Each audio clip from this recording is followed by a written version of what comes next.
Sports teams think big picture, especially when it comes to innovating through audiovisual technology. With how quickly trends move, sports execs want to be on offense and stay innovative while playing defense with their pockets by maximizing an AV solution. When we got a chance to talk about their approach to AV, here's what some of them said. It's funny because I know if Lee Zeidman was at this table, he'd say what's about to come out of my mouth because I learned from him. It's show me. It's show me.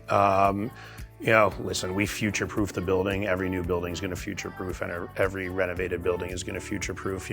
For us, it's, what does success look like for this product, and what does success look like for the Milwaukee Bucks or Fiserv Forum in 3 and 5 year increments? And if it's something that's a quick hit, we will always stay away from quick hits. Our business has to grow, so we're not going to invest $100,000 on something that's now with no, that has an expiration date. Yeah, future-proofing with regards to AV, it's tough, right? You might hang a 4mm panel next year, or even 3 months later, there's a 3mm panel out, right? So that's a very tough thing to solve.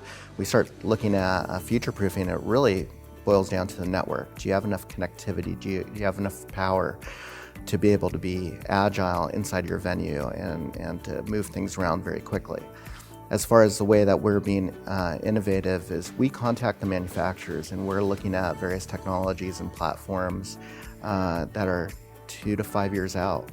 And we're talking with those manufacturers about this is what we'd like to do. And sometimes we get some crazy looks back, like, well, nobody else is asking for it. Well, that's what innovation is, right? We're trying to really be cutting edge and trying to be the first ones out of the gate. What I would talk about from a success standpoint, and you touched on this, future-proofing, at a previous institution I was with, we put up a giant ribbon board, right? At that point in time, that was pretty cutting edge. Now that's, archaic.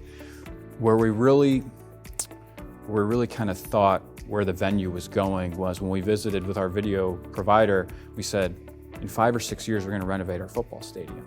Can we take this ribbon board and turn it into a video board? Really not a cutting edge thing, but a good conversation to have. And the reason why that was successful is the stadium project did happen. We did take a ribbon board and we turned it into a video board.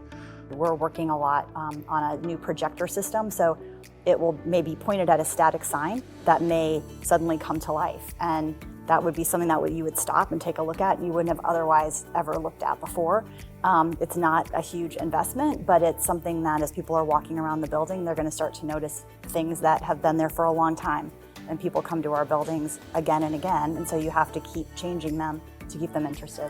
We had the luxury of a $500 million construction budget that we could live with. But originally, if I remember correctly, it was originally designed as a super graphic wall. And then it got to, can we do a curved LED wall? Which is not standard in this industry, but fortunately our design team, and it was Populous and EUA and CAA Icon, all, we were able to get this into the digital RFP. The digital board RFP before it went out. So we said, let's hear from ideas. Daktronics, for us, filled it the best as well too. We like to say imitation is the best form of flattery. So I know our friends at Chase Center and the Warriors are building out a similar wall at their entryway as well too. But that's something that we always look for in the partnership side, especially on technology. It's like, help be our think tank. What are we missing here? Should this be, a super graphic wall, or should it be digital, and or should it be, something that incorporates, sound as well too. Ours actually incorporates sound. We did a test event with it. We didn't know it had good sound quality, and then we decided we needed to test out some things, so we showed Aretha Franklin's 8-hour memorial and funeral service on it and opened it up to the public. But then we realized we can also show live content there as well too, which was a surprise to us. Thanks for watching. Keep up with us, of course, at AVIXA.org. Hit the subscribe button and follow us to keep up with more insights, who we're talking to, and where we're going to be this year.